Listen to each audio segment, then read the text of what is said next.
Baik, yang pertama Bapak Ibu, seperti yang sudah dijelaskan oleh Pak Sadik tadi, bahwasannya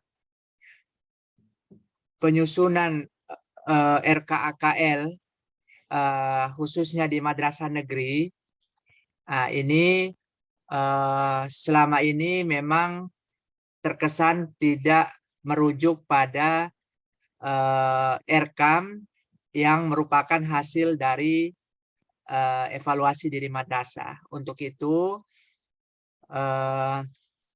kita di tahun 2023 ini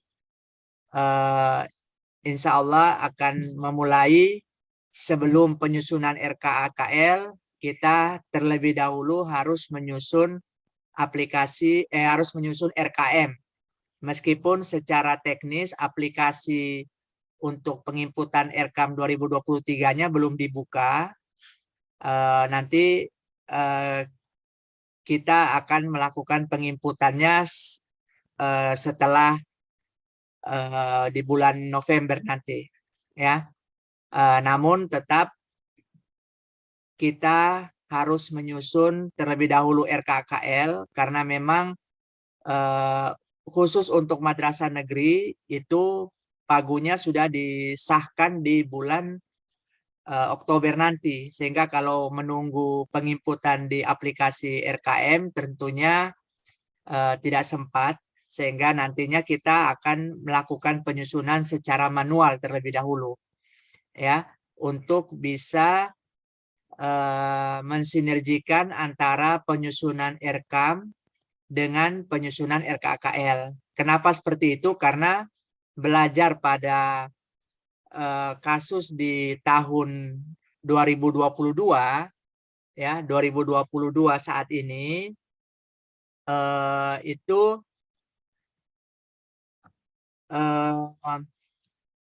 kita menginput RKKL dulu, setelah itu baru menginput RKAM. Ya, dengan begitu pada saat madrasah negeri menginput RKKL itu ke aplikasi RKAM, maka banyak menimbulkan kebingungan dan juga tentunya banyak menghasilkan kesalahan-kesalahan. Kenapa? Karena yang diinput oleh madrasah di RKKL itu tidak ada itemnya di aplikasi RKAM. Sehingga pastinya akan terjadi banyak kesalahan dan kebingungan yang dilakukan. Nah, untuk itu di tahun 2022 ini untuk menyusun RKAKL di 2023 nanti, maka kita harus merubah pola, yaitu dengan menyusun RKAM terlebih dahulu. Setelah RKAM-nya disusun, barulah kita menyusun RKAKL. Sehingga nantinya ketika pada waktunya kita menginputkan RKAM 2023 nanti di bulan November, itu sudah sinkron dengan apa yang kita inputkan di RKKL kita masing-masing, ya. Nah, sedikit gambaran terkait dengan RKAM Bapak Ibu sekalian. Ini sifatnya ulangan karena tentunya Bapak Ibu di madrasah itu sudah mendapatkan BIMTEK di tahun kemarin dan sudah dilakukan pendampingan oleh TIK, ya. Jadi penyusunan rencana kerja anggaran madrasah atau yang biasa kita kenal dengan RKM itu harus didasarkan pada hasil evaluasi diri madrasah, ya. Jadi tidak didasarkan pada keinginan kepala madrasah, tidak didasarkan pada keinginan guru dan tendik ataupun komite, tetapi semata-mata RKM itu disusun harus didasarkan dari hasil evaluasi diri madrasah. Nah, evaluasi diri madrasah ini itu merupakan suatu proses penilaian mutu penyelenggaraan pendidikan yang dilakukan di madrasah berdasarkan indikator-indikator kunci yang mengacu pada standar nasional pendidikan. Ya, melalui EDM ini Madrasah kemudian dapat mengidentifikasi aspek-aspek yang menjadi kekuatan dan juga kelemahan yang ada di madrasahnya. Selanjutnya, madrasah mengetahui aspek mana yang perlu diperbaiki, perlu ditingkatkan, dan juga perlu dipertahankan. Nah, hasil EDM ini tentunya kemudian digunakan sebagai bahan untuk menetapkan jenis program atau kegiatan prioritas dalam penyusunan rencana peningkatan dan pengembangan madrasah yang dituangkan dalam rencana kerja dan anggaran madrasah. RKA-AKM ini itu disusun harus mampu memetakan hingga program kegiatan, subkegiatan, dan rincian belanja atau komponen biaya serta penentuan jadwal pelaksanaan kegiatan. Nah, Bapak Ibu tentunya dalam menyusun RKAKM itu harus memperhatikan beberapa ketentuan, yaitu nanti ketika Bapak Ibu terdapat indikator yang belum dicapai, indikator dalam 8 standar itu yang belum dicapai, maka madrasah itu harus menyusun subkegiatan yang tujuannya untuk menghilangkan atau meminimalisir penyebab yang mengakibatkan tidak tercapainya indikator kinerja itu. Sehingga ke depannya harapannya indikator kinerja itu akan dapat dicapai. Sedangkan bagi indikator yang telah dicapai, maka madrasah menyusun subkegiatan untuk mempertahankan capaian yang telah dicapai atau untuk meningkatkan capaian yang telah dicapai tersebut. Nah, seperti yang dijelaskan oleh Pak Sadik tadi, bahwasanya pelaksanaan evaluasi diri madrasah ini itu dilakukan oleh tim penjamin mutu TPM madrasah. Itu yang terdiri atas kepala madrasah sendiri, wakil kepala madrasah, perwakilan guru, perwakilan tenaga kependidikan, perwakilan siswa, dalam hal ini OSIS, perwakilan orang tua wali, dan juga perwakilan komite. Nah, unsur-unsur ini harus ada dalam TPM itu. Sehingga apa yang dilakukan evaluasi terhadap kelemahan maupun kelebihan atau program-program di madrasah itu dapat komprehensif, karena dievaluasi bukan oleh hanya satu unsur, tetapi oleh seluruh unsur yang ada di madrasah itu. Sehingga tentunya hasil evaluasi diri madrasah ini, baik itu berdasarkan indikator yang ditetapkan dalam aplikasi RKAM secara nasional, maupun indikator-indikator lain yang ada termaktub dalam 8 standar nasional pendidikan itu dapat terlaksana dengan baik. Karena melibatkan banyak unsur yang menilai. Nah, konsep dari evaluasi diri madrasah itu bisa dijelaskan, terjelaskan dari bagan seperti ini Bapak Ibu. Bahwasanya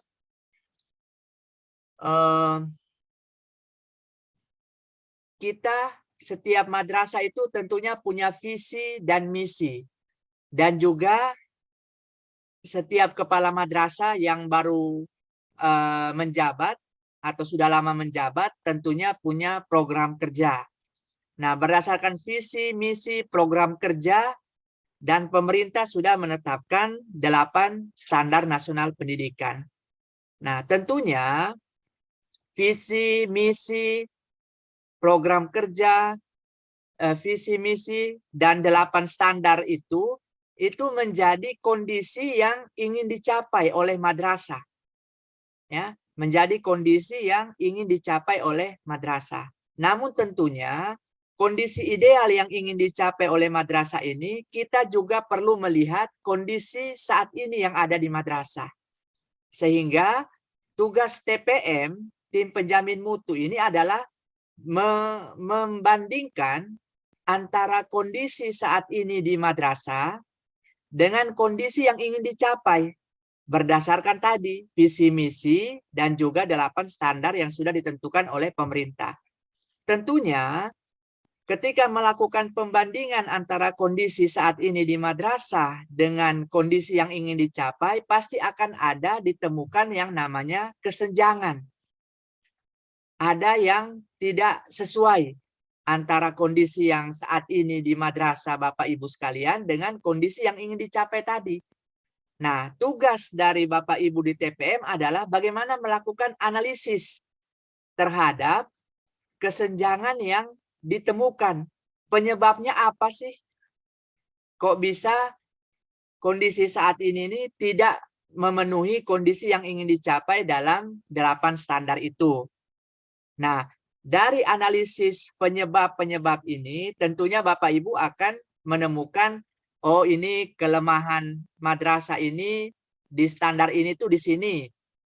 Kelemahan madrasah ini di standar ini tuh di sini. Kekuatan madrasah ini di standar ini tuh di sini. Nah, itu pasti Bapak Ibu akan menemukan ketika Bapak Ibu melakukan analisis terhadap kesenjangan yang terjadi antara kondisi yang ada Bapak Ibu sekarang dengan kondisi yang ingin dicapai oleh madrasah berdasarkan visi misi dan 8 standar tadi. Tentunya kalau Bapak Ibu di madrasah TPM melakukan analisis ini dengan maksimal, maka Bapak Ibu pasti akan teridentifikasi banyak hal. Banyak yang masih kurang-kurang di madrasah tentunya. Kurang ini, kurang itu, kurang ini, kurang itu. Nah, dari hasil identifikasi inilah, kita kemudian di madrasah itu mengkondisikan bagaimana anggaran BOS ini yang kita dapat dari pemerintah itu untuk menentukan program, kegiatan, dan subkegiatan untuk menghilangkan penyebab itu. Penyebab yang tadinya menjadi faktor adanya kesenjangan antara kondisi saat ini dengan kondisi yang ingin dicapai. Nah, itu yang harus kita temukan. Ya, jadi kita temukan masalahnya, kemudian kita rumuskan solusi untuk menyelesaikan masalah itu. Nah, kemudian dari identifikasi itu, madrasah kemudian menyusun yang namanya RKJM, Rencana Kerja Jangka Menengah. Nah, ini yang kemudian dari RKJM ini, Bapak Ibu di madrasah menentukan mana yang menjadi skala prioritas. Ya, mana yang menjadi skala prioritas. Nah, skala prioritas itu ditentukan dari 4 aspek. Yang pertama, dia itu mendesak dan penting. Maka ini skala prioritas pertama. Kegiatan itu sifatnya mendesak dan juga penting. Ini prioritas pertama. Kemudian yang kedua, kegiatan itu mendesak tapi tidak penting. Ini menjadi prioritas yang kedua. Sedangkan yang ketiga adalah kegiatan itu tidak mendesak tetapi penting. Dan prioritas keempat adalah kegiatan itu tidak mendesak dan juga tidak penting. Nah, berdasarkan identifikasi kebutuhan madrasah tadi, dan juga kita sudah prioritaskan, itulah yang nanti kita tuangkan dalam RKAM. Itu yang kita tuangkan dalam RKAM. Ya, jadi untuk tahun ini prioritas kita yang ini kita selesaikan, yang ini nanti di tahun depan. Yang ini nanti di tahun berikutnya. Itu kan tertuang dalam RKJM selama berapa tahun, kemudian diaktualisasikan dalam RKAM setiap tahunnya. Tentunya itu berdasarkan dari pengukuran tingkat prioritas. Dan pastinya penentuan prioritas antara satu madrasah dengan madrasah yang lain pasti berbeda. Tergantung dari kondisi madrasahnya dan juga kebutuhan madrasahnya. Makanya penting untuk kita lakukan yang namanya evaluasi diri madrasah dengan sangat baik. Melibatkan unsur-unsur yang sudah ditentukan tadi. Nah, hasil RKM yang sifatnya tahunan itulah yang kita tuangkan dalam RKAKL untuk madrasah negeri. Nah, selanjutnya Bapak Ibu, nah ini yang perlu Bapak Ibu pahami terkait dengan alur input RKAM. Nah, RKAM dalam aplikasi RKAM itu nanti kita akan diminta untuk menginput rencana pendapatan dan juga rencana kerja dan anggaran. Ya. Nah, terkait dengan rencana pendapatan ini Bapak Ibu, ini nanti alokasinya itu berdasarkan jumlah siswa emis di semester genap, cut off bulan Juni. Sehingga Bapak Ibu madrasah negeri, kemarin dana BOS yang akan Bapak Ibu terima di 2023 itu tidak jauh berbeda dengan hasil cut off emis yang tertuang dalam berita acara emis pada semester genap di bulan Juni kemarin. Ya. Nah, bagi Bapak Ibu madrasah negeri yang kemarin tidak sempat sampai BAP, nah ini kita belum tahu. Ya, belum tahu nasibnya seperti apa. Tapi kalau Bapak Ibu yang sudah melaksanakan BAP emis kemarin per bulan Juni, maka dana BOS yang Bapak Ibu terima itu tidak jauh dari apa yang Bapak Ibu inputkan. Tetapi yang perlu Bapak Ibu ingat juga, kebijakan untuk alokasi dana BOS di tahun 2023 itu berbeda dengan kebijakan alokasi dana BOS di tahun ini atau tahun-tahun sebelumnya. Kalau tahun lalu dan juga tahun 2022 ini, siswa yang teralokasi dana BOS adalah seluruh siswa ya yang terinput dalam emis. Namun untuk 2023 itu berubah. Tidak semua siswa yang Bapak Ibu input di emis itu teralokasikan dana BOS-nya. Artinya dihitung untuk alokasi dana BOS. Tetapi hanya siswa yang ber-NISN saja. Nah ini, hanya siswa yang ber-NISN saja. Sehingga kalau misalkan siswa Bapak Ibu ada 1.000, kemudian yang ber-NISN itu hanya 600, maka alokasi dana BOS Bapak Ibu ya hanya 600 itu. Sisanya yang 400 yang tidak punya NISN, ya tidak akan teralokasi dana BOS-nya. Nah, ini yang perlu kita perhatikan. Ya, supaya Bapak Ibu juga jangan kaget ketika nanti alokasi dana BOS-nya kok kurang. Nah, itu karena memang alokasinya itu adalah hanya bagi siswa yang tercatat sudah memiliki NISN. Nah, selain itu Bapak Ibu, jumlah siswa yang dialokasikan nanti tentunya pasti akan ada penyesuaian. Kenapa penyesuaian Bapak Ibu? Karena memang terkait dengan ketersediaan anggaran. Ya, terkait dengan ketersediaan anggaran. Kalau anggaran se-Indonesia mencukupi, maka tentunya tidak akan ada penyesuaian alokasi. Artinya apa yang ada di BAP emis yang sudah ber-NISN, itulah alokasinya. Tetapi belajar dari pengalaman penyusunan anggaran 2022 kemarin, itu ada penyusutan, ya, ada penyesuaian, ada pengurangan sebesar berapa persen. Ya, itu karena memang ketersediaan pagu anggaran di pusat yang tidak mencukupi, sehingga yang harusnya dapat sekian kemudian dikurangi lagi sekian untuk bisa pagunya klop se-Indonesia. Ya, nah, sehingga nanti Bapak Ibu untuk penyusunan, persiapan penyusunan di yang Bapak Ibu lakukan sekarang untuk menyusun RKM, karena seperti yang disampaikan oleh Pak Dahlin tadi, bahwa kami sudah diundang oleh pusat untuk melakukan penyusunan anggaran pada tanggal 18 sampai 21 Juli. Nah, sekarang sudah tanggal 13, berarti 5 hari lagi. Sehingga waktu Bapak Ibu di madrasah negeri ini hanya 5 hari lagi untuk menyusun RKM sementara. Ya, RKM sementara. Ya, RKM sementara. Dasarnya apa?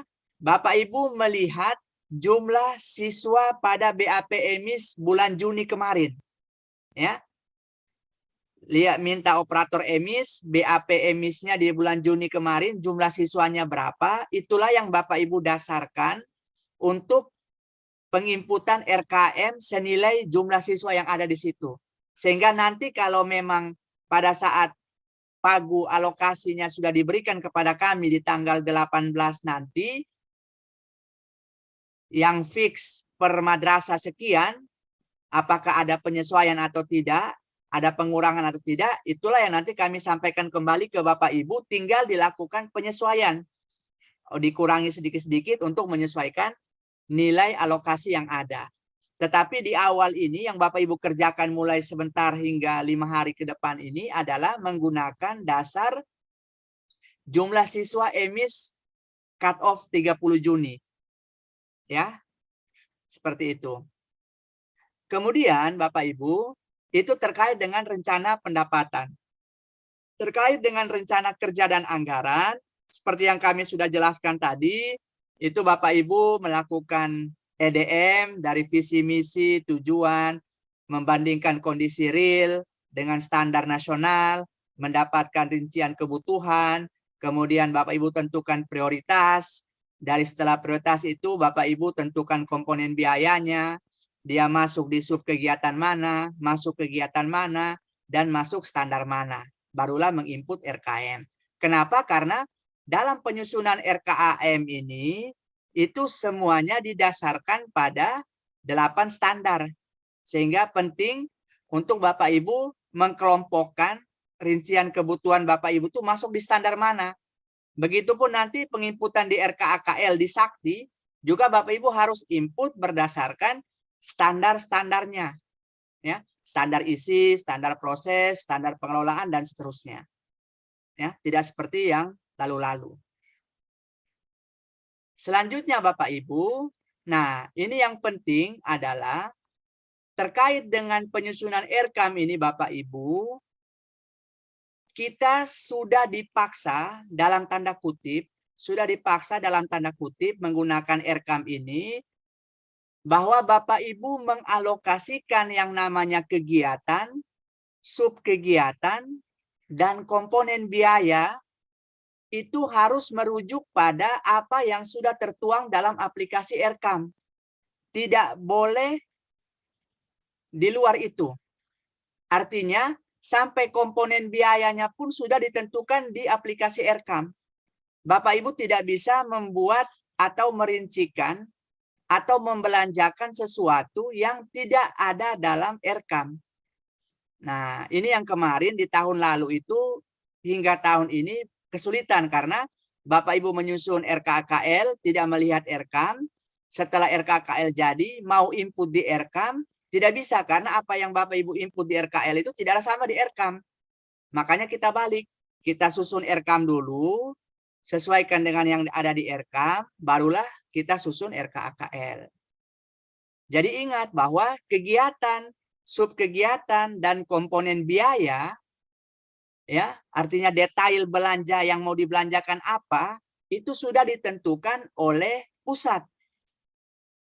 Ini semua tentunya mencegah agar madrasah-madrasah itu tidak lari dari petunjuk BOS yang sudah ditentukan. Tentunya kegiatan, subkegiatan, komponen biaya yang sudah ditentukan oleh pusat tadi itu sudah dipertimbangkan bersumber dari Juknis BOS. Sehingga yang selama ini Bapak Ibu suka lari-lari dari Juknis BOS, pembelanjaannya sekarang tidak bisa lagi.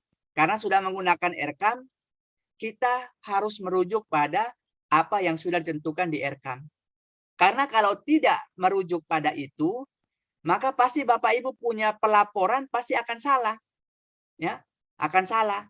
Karena apa yang Bapak Ibu beli lain, dilaporkan di RKAM juga lain.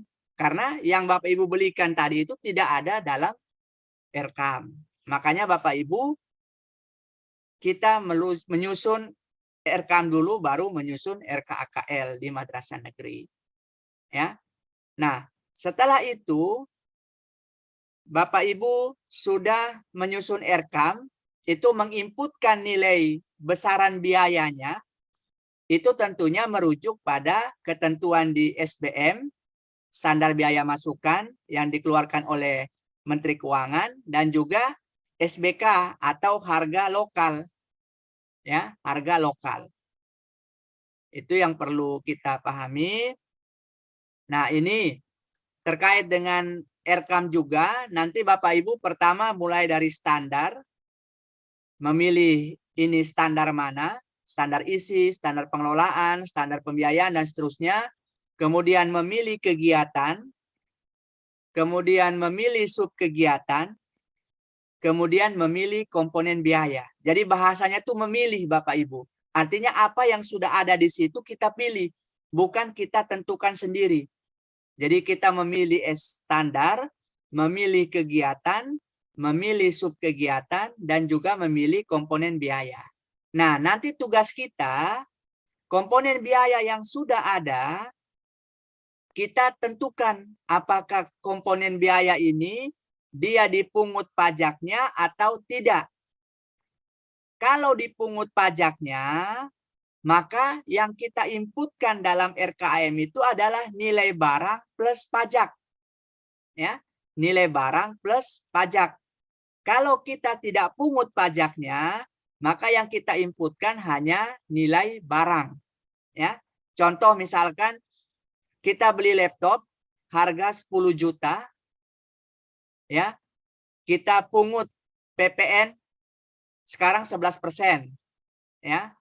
Ya, kita anggaplah supaya kita hitung 10% lah, supaya memudahkan hitungan. Walaupun sekarang 11%.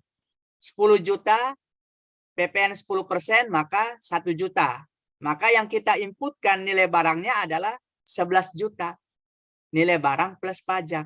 Kalau kita tidak perhitungkan pajaknya, kita input hanya 10 juta, pada saat realisasi nanti, kita tidak bisa realisasi beli laptop yang 10 juta itu tidak bisa.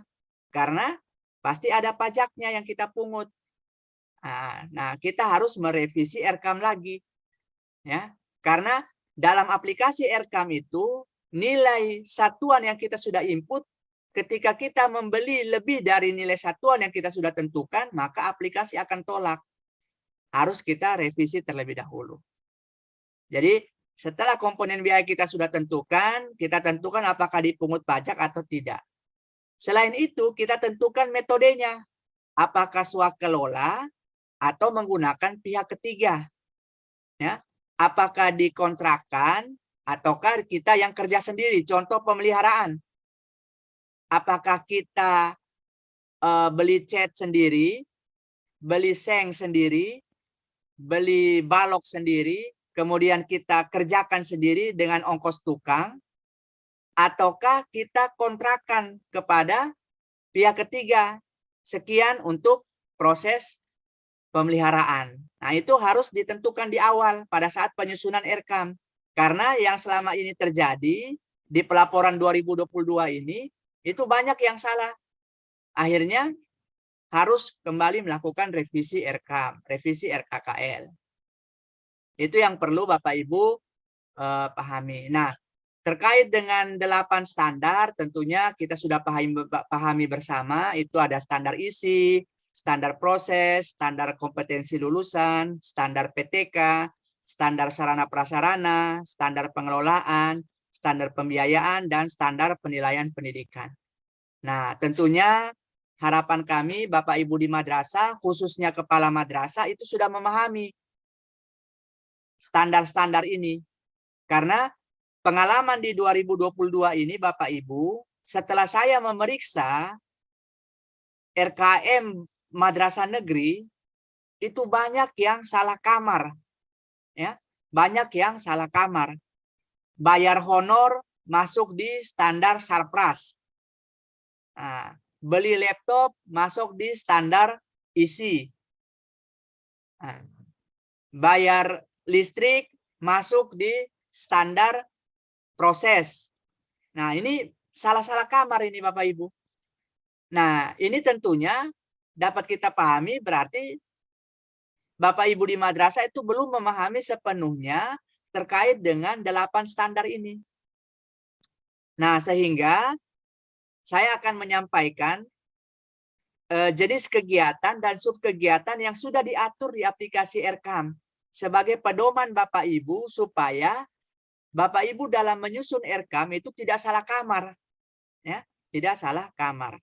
Nah, seperti ini Bapak Ibu, ya, ini rincian kegiatan dan subkegiatan yang dapat dialokasikan penggunaan dana BOS madrasah. Artinya, di luar ini tidak boleh Bapak Ibu alokasikan dananya. Harus mengikuti kegiatan dan subkegiatan yang sudah ditentukan di aplikasi Erkam. Tidak boleh di luar itu. Ya. Nah, ini pertama, di standar isi. Kegiatannya apa? Pengelolaan kurikulum. Nah, tentunya di sini masih kurikulum 2013. Nanti mungkin sudah perubahan ke kurikulum Merdeka. Tapi intinya adalah pengelolaan kurikulum. Nah, itu kegiatan yang Bapak Ibu bisa buat di madrasah adalah penyusunan pembagian tugas guru dan jadwal pelajaran, penyusunan program tahunan, penyusunan program semester, pengembangan dan validasi silabus, pengembangan RPP, penyusunan modul, penyusunan program BPBK, dan seterusnya. Nah, ini ada beragam sub kegiatan yang bisa Bapak Ibu buat di madrasah. Ya, itu untuk kegiatan pengelolaan kurikulum di standar isi. Nah, di standar proses, pada kegiatan pengelolaan kegiatan belajar mengajar, Bapak Ibu juga bisa mengalokasikan dana BOS-nya untuk beberapa kegiatan ini. Pelaksanaan kegiatan belajar mengajar, penyelenggaraan remedial, praktikum fisika, pelaksanaan studi wisata, pemberdayaan multimedia, konsultasi peningkatan mutu, dan seterusnya. Selanjutnya untuk standar proses juga masih ada pemberdayaan perpustakaan dan seterusnya. Di standar proses juga ada kegiatan pengelolaan program kesiswaan, yaitu ada PPDB, ada matsama, ada tryout, tes. Nah, ini Bapak Ibu harus kegiatan-kegiatan yang Bapak Ibu sudah sering lakukan, ini harus dimasukkan di kamar yang tepat. Jangan sampai salah kamar. Nah, jangan sampai salah kamar. Karena kalau salah kamar nanti pasti pelaporannya juga akan ribet. Nah, jadi Bapak Ibu harus memperhatikan kamar yang benar. Ya, kamar yang benar dia di sub kegiatan mana, di kegiatan mana, dan di standar mana.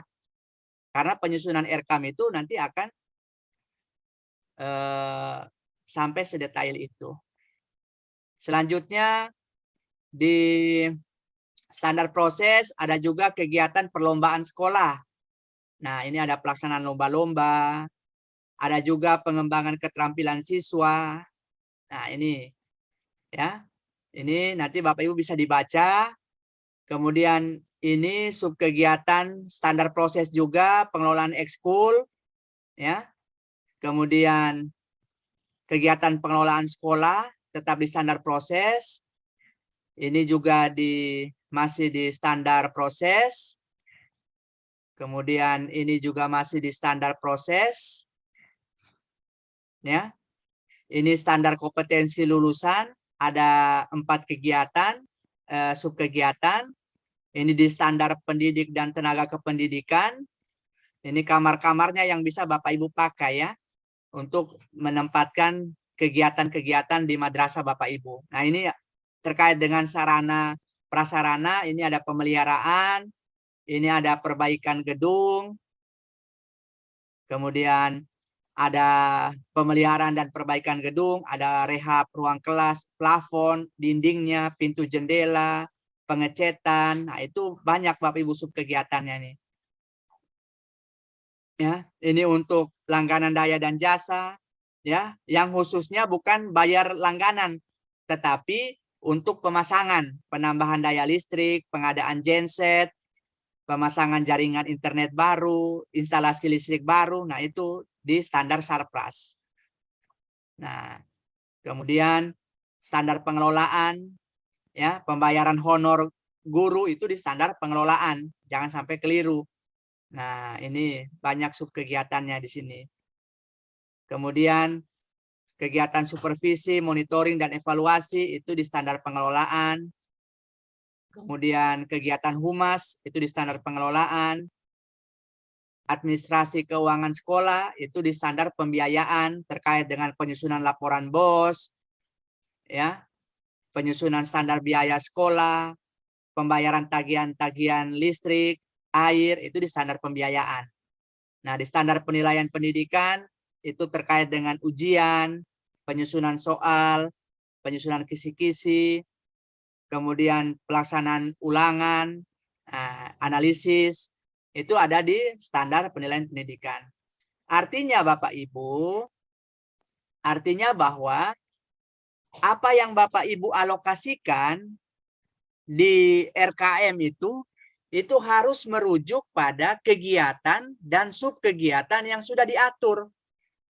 Ya, dan saya rasa kegiatan dan subkegiatan yang sudah ditampilkan ini yang ada di aplikasi RKM itu sudah mewadahi seluruh, ya kalau tidak bisa bilang seluruh, ya hampir sebagian besar apa yang ingin Bapak Ibu lakukan di madrasah. Ya, karena saya rasa sudah sedetail mungkin sub-kegiatan yang ada ini.